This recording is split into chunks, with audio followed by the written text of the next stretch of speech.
Saludos, Julio Coco por acá. Este es un microbeta especial solo para nuestros suscriptores Patreon y usuarios en bolívares y criptomonedas. Lo estoy grabando el 8 de marzo del año 2022.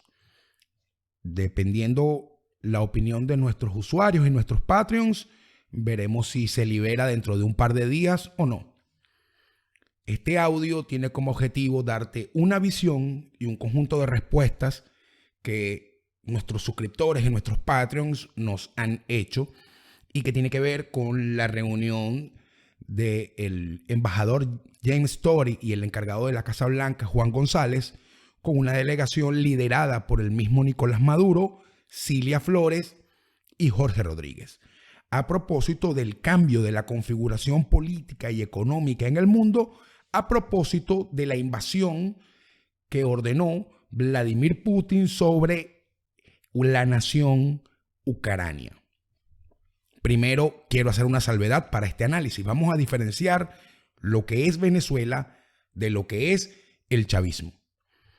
Venezuela es una nación, es un territorio, somos sus ciudadanos, estemos donde estemos, es nuestra infraestructura, son nuestras empresas, son nuestras familias, son nuestros activos, son nuestras deudas. Venezuela es un compendio de cosas. El chavismo es una estructura político-delincuencial que tiene secuestrado el poder en Venezuela y lo ejerce por la fuerza, amparado por la Fuerza Armada chavista y por el Tribunal Supremo de Justicia chavista. Esas son las dos partes. ¿Qué ocurre? Que la respuesta que ha dado Occidente y que ha dado los Estados Unidos de América a Vladimir Putin es una guerra económica, es un cerco económico bestial donde básicamente se le está permitiendo comerciar con petróleo y gas porque buena parte de Europa depende de la energía rusa. Y ya hoy el canciller alemán nos dijo que ellos no pueden desconectarse del gas ruso ni del petróleo ruso porque se paralizaría la sociedad en pocos días. Hay una extrema dependencia. Sin embargo, también hoy el presidente Biden de los Estados Unidos de América y el primer ministro británico ya dieron la orden de no comprar petróleo, ni gas, ni derivados e hidrocarburos a Rusia. Este cerco económico incluso se está manejando la idea de desconectar a Rusia de un sistema de pagos internacionales, el primer sistema informático de pagos internacionales que conocemos como SWIFT, que es un sistema de comunicación interbancario internacional. Son muchísimas las empresas que cesaron operaciones en Rusia. Hoy salió una lista donde está Coca-Cola, McDonald's, empresas automovilísticas, metalmecánica, etc. El asunto es que este cerco económico afecta a Venezuela porque estando Venezuela sometida a un régimen de sanciones liderada por los Estados Unidos y por la Unión Económica Europea, pero al mismo tiempo por un aislamiento político en un eje configurado donde Venezuela tiene una alianza, el chavismo tiene una alianza con Vladimir Putin, con Rusia.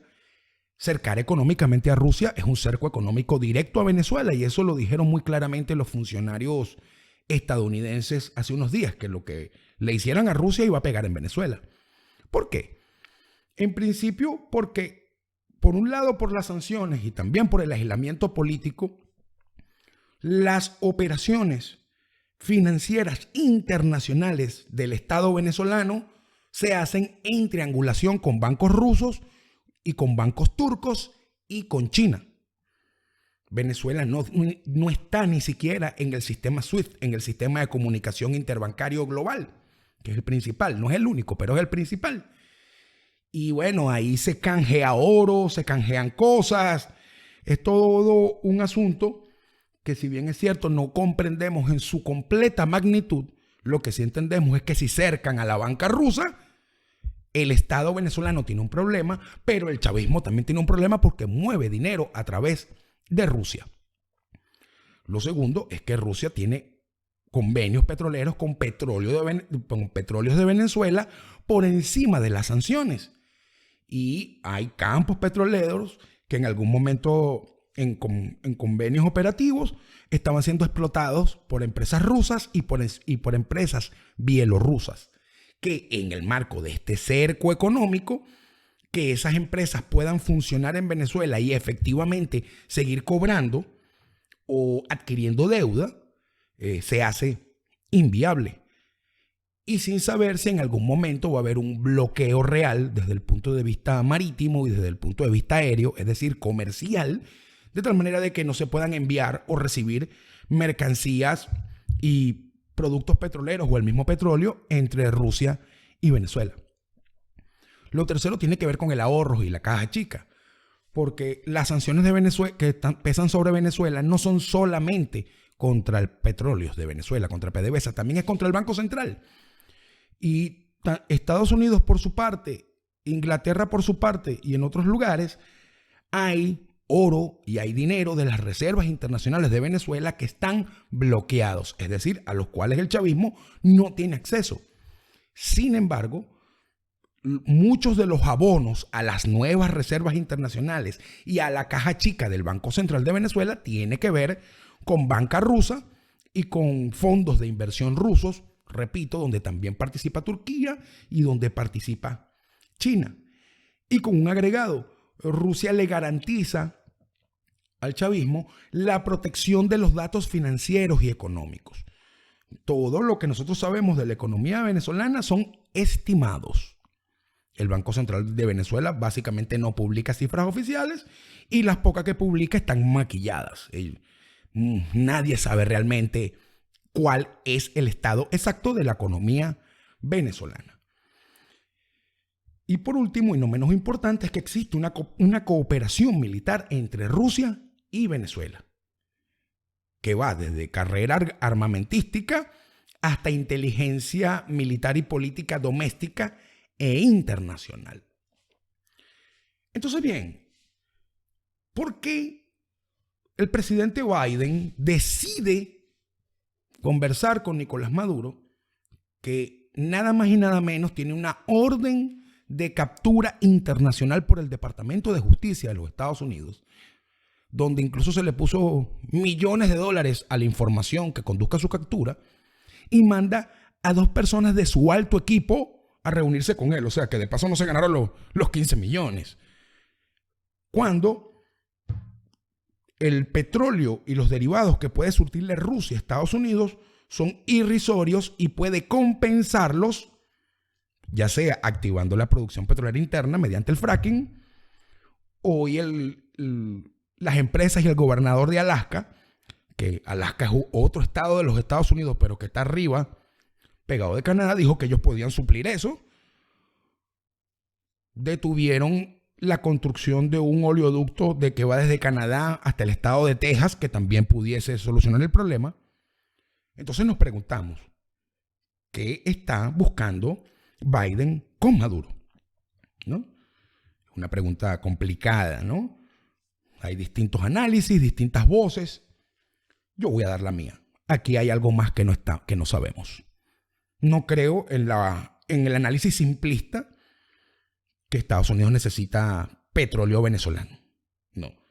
No, eso me parece que es parte de la verdad, pero es 2%. El otro 98% es otro. El senador estadounidense Marco Rubio dice que hay afinidad ideológica. Yo no lo veo por ahí. Yo sí creo que ellos han tenido una política de acercamiento a un conjunto de tiranías de izquierda desde Obama cuando visitó Cuba, pero tampoco creo que es por ahí. Aquí está pasando algo más y yo creo que tiene que ver con los trasfondos de la guerra. Y sobre eso, yo tenía años sin ver una alocución de Nicolás Maduro. Vi la que dio anoche, donde confirmó la reunión, donde habló de nuestro hemisferio, donde habló de ser un proveedor seguro de petróleo y de energía para los Estados Unidos, y donde habló de paz y de diálogo, que cesara la guerra, que aunque justificó todos los supuestos motivos de Putin para invadir Ucrania, básicamente le dijo a Putin que se sentara a negociar y que se calmara. Y evidentemente dentro de su discurso diciendo que que la OTAN, lo dijo muy vedado, pero que la OTAN no puede estar en Ucrania, ¿no? Me llamó poderosamente la atención este discurso y por eso es que decidí verlo en vivo y luego lo vi varias veces, lo vi hoy antes de hacer este audio para ti. Porque uno pudiera ver en esto un cambio de timón, no solamente del chavismo, sino de los mismos Estados Unidos. Porque en esta negociación, repito, no entra el Departamento de Estado que tiene una orden de captura sobre los jerarcas chavistas. Se dice que lo que esto tiene como objetivo es levantar las sanciones a cambio que haya unas elecciones que ya no serían adelantadas, es la información que nos están dejando, que corresponden en el año 2024. ¿Ok? Y eso significa estabilidad para el chavismo. Sin embargo, la realidad es que no es que se levantarían las sanciones, sino que se darían licencias. En este momento ya existen licencias que son excepciones a las sanciones. Hay licencias para el gas licuado del petróleo venezolano, hay licencias para canjear gasoil, hay licencia para que Chevron opere de forma limitada en territorio venezolano, ¿no? ¿Cuáles son las posibles licencias que pueden emitirse?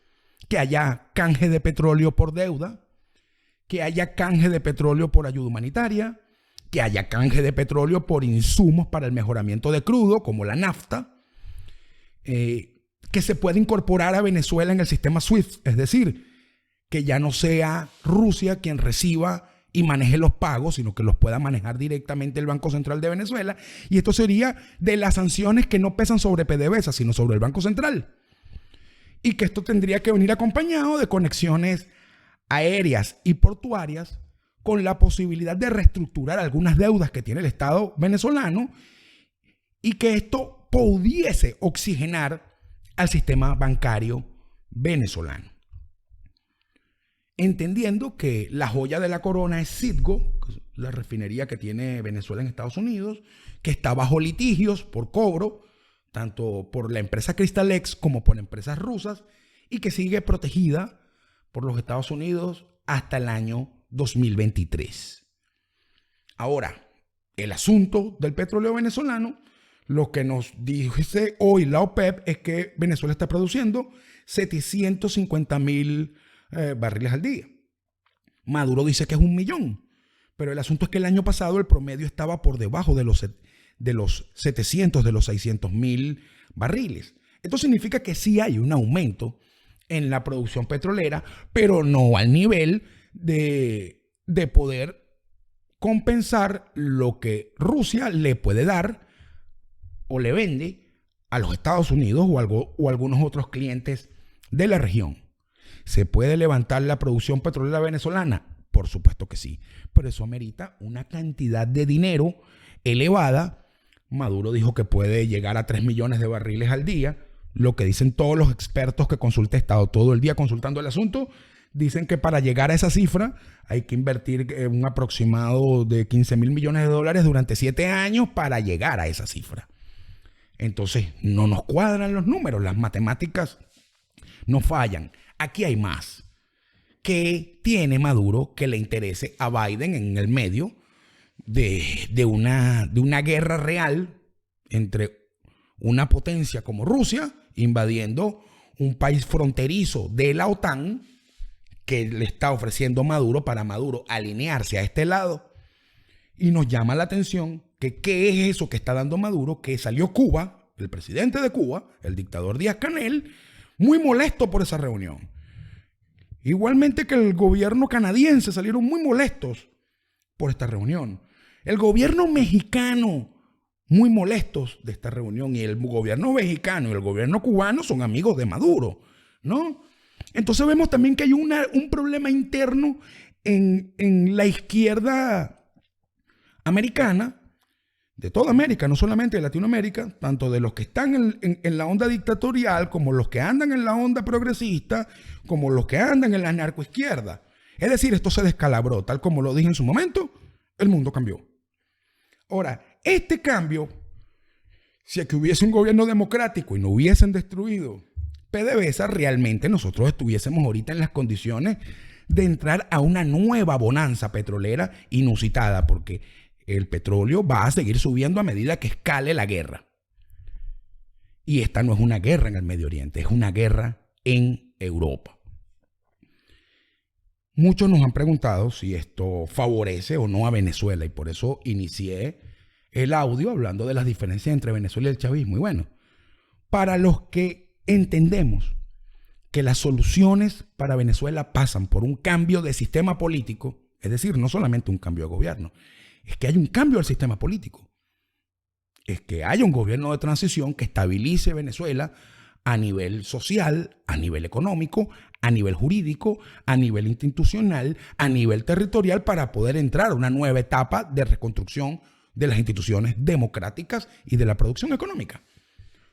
Porque definitivamente no fue PDVSA, no fueron las sanciones lo que quebraron a PDVSA, no son las sanciones las que hicieron los planes, no son las sanciones las que destruyeron el sistema eléctrico nacional, no son las sanciones las que elevaron al AMPA, etc. Entonces, evidentemente que se le dé este salvavidas financiero y de maniobra política al chavismo va en contra de los que creemos que es indispensable un cambio de sistema político en Venezuela. Y que nos digan que, bueno, eso va para unas elecciones en 2024, que ya sabemos cómo funciona eso aquí, no es para nada alentador. Ahora, los que dicen que esto en el medio del marco de esa frase infame del Venezuela se está arreglando, ¿esto ayuda a que Venezuela se siga arreglando o no? Es relativo, porque no es que esto, en los términos que se están proponiendo tanto la administración Biden como el chavismo, esto no significa más dinero para el país como tal. Porque, fíjense, salió Maduro hablando que necesita que los bancos rusos les den la plata que tienen. Entonces, ok, esa plata que te manejan y que tú transas, ya sea con oro o con monedas alternativas, incluso criptoactivos, a través de Rusia, Turquía y China, ahora lo vas a hacer, digamos, por la vía legal, por ponerle algún calificativo, no porque realmente sea legal. Eso lo que da es mayor maniobra, no mayor dinero. Lo segundo, que esto puede atraer inversiones. Bueno, en Venezuela hay inversiones petroleras de Irán, hay inversiones petroleras de Rusia, hay inversiones petroleras de China, hay inversiones petroleras de Bielorrusia. Que esas inversiones se fueran producto de todo esto, pues evidentemente la China no se va a ir. Y que vengan inversiones estadounidenses es cambiar una inversión por otra, en el entendido que si esa negociación funcionase, quedan protegidas las empresas estadounidenses. Y ahora voy a ese asunto de la negociación. Esta negociación está comenzando y es el sueño dorado del chavismo, una negociación directa con los Estados Unidos. Aunque el equipo de alto nivel enviado por Biden aseguraron que sí se reunieron con la oposición venezolana y con Guaidó, lo cierto es que las líneas gruesas vinieron ellos a tratarlas directamente con Nicolás Maduro. Es decir, Maduro tiene algo en la mano que no pasa por el dominio de ningún sector de la oposición venezolana. Y bueno, es una guerra, ¿no?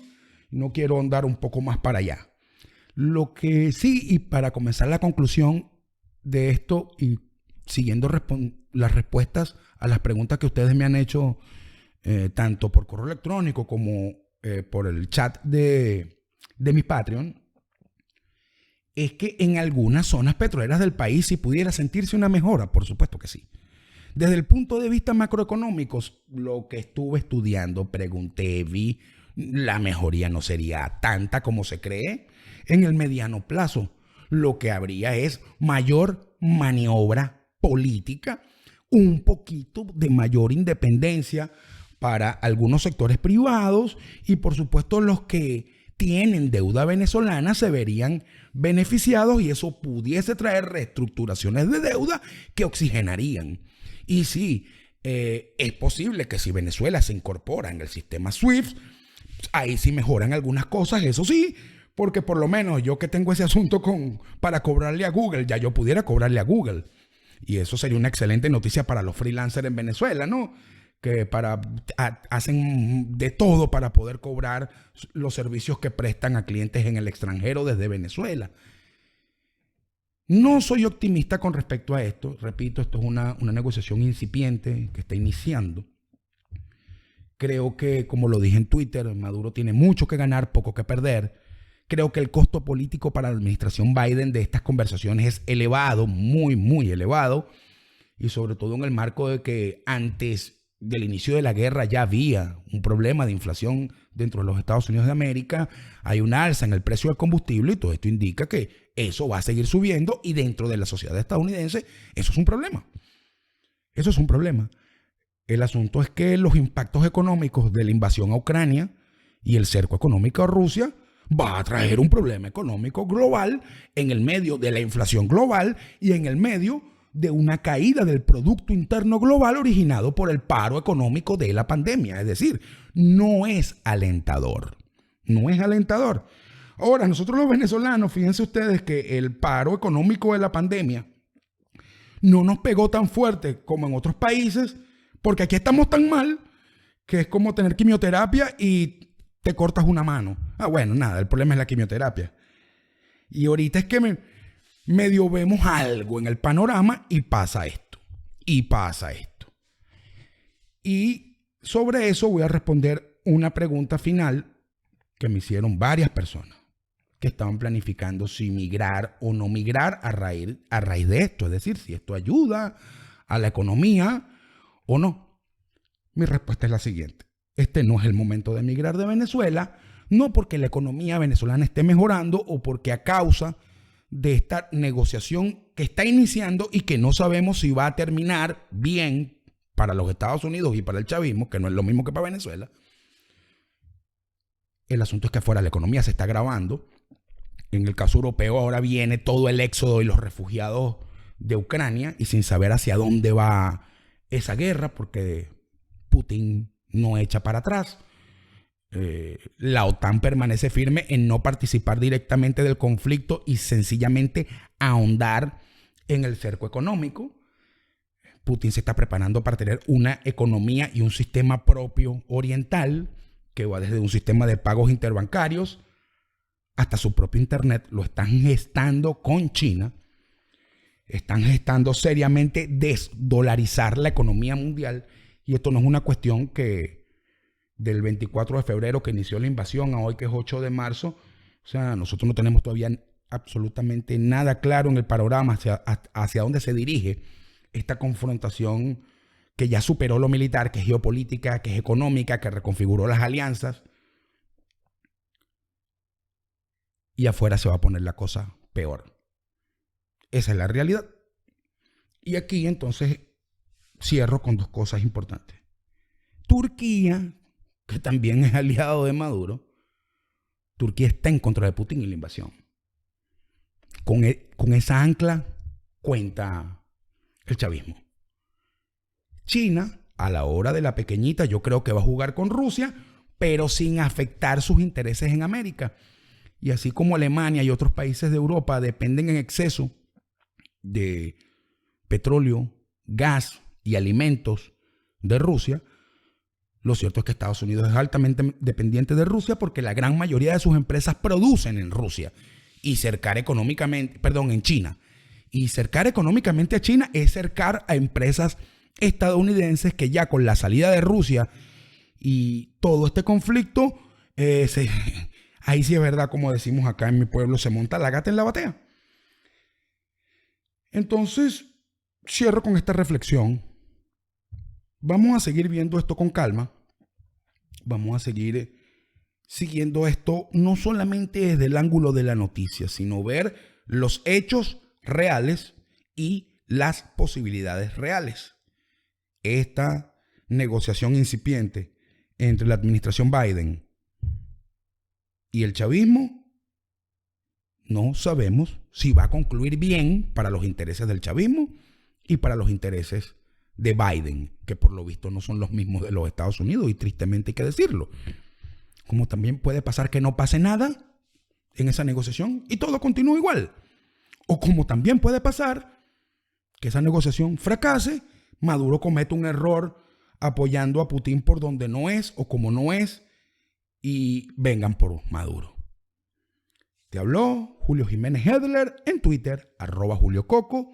Este microbeta lo grabé el 8 de marzo del año 2022 para mis suscriptores Patreons y usuarios en bolívares y criptomonedas. Déjanos tu comentario.